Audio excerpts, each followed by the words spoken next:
Sumarni masih ingat jelas malam itu.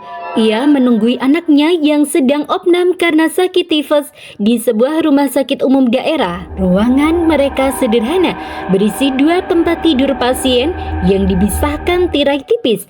Malam pertama terasa panjang dan melelahkan. Karena tempat tidur hanya untuk pasien, Sumarni memilih tidur di lantai beralaskan tikar tipis.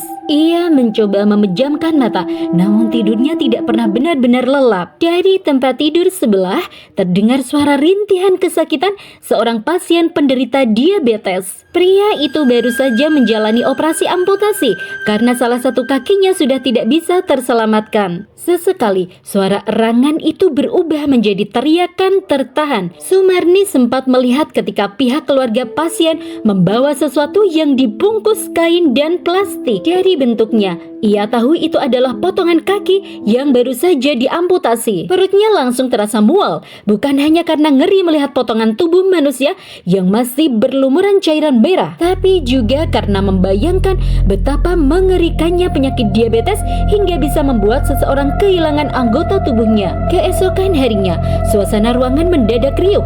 Beberapa perawat dan keluarga pasien berlarian masuk ke kamar itu. Ternyata, kondisi pria yang diamputasi semalam tiba-tiba drop. Tak lama kemudian, kabar duka pun datang. Pasien itu dinyatakan meninggal dunia. Malam berikutnya, ruangan itu menjadi jauh lebih sepi.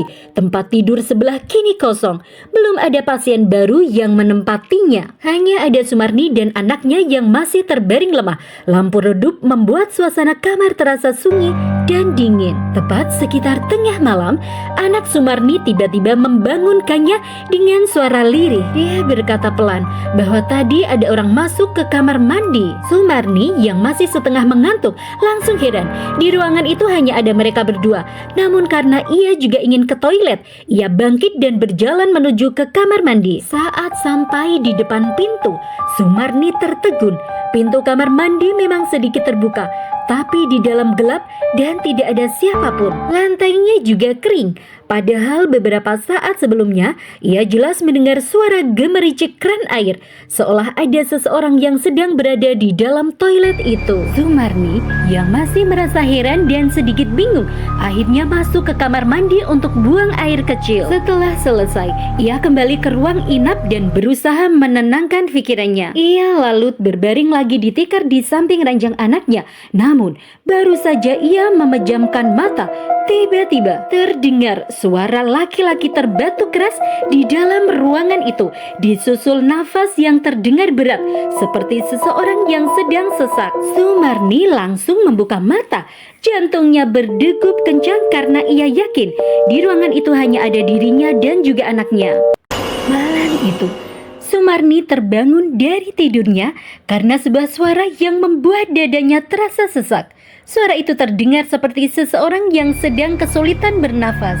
Ia mencoba menenangkan diri, namun suara itu semakin jelas terdengar dari arah tempat tidur sebelah. Tempat tidur yang sejak siang tadi sudah kosong setelah pasiennya meninggal dunia. Dengan perasaan ragu, Sumarni perlahan bangkit dari tikar. Ia menoleh ke arah tirai pembatas dan memberanikan diri untuk menyibaknya sedikit. Namun, saat ia melihat ke dalam, tidak ada siapapun di sana. Tempat tidur itu kosong rapi dan sunyi seperti tidak pernah dihuni. Sumarni menghela nafas panjang, mencoba meyakinkan dirinya bahwa mungkin itu hanya halusinasi karena kelelahan.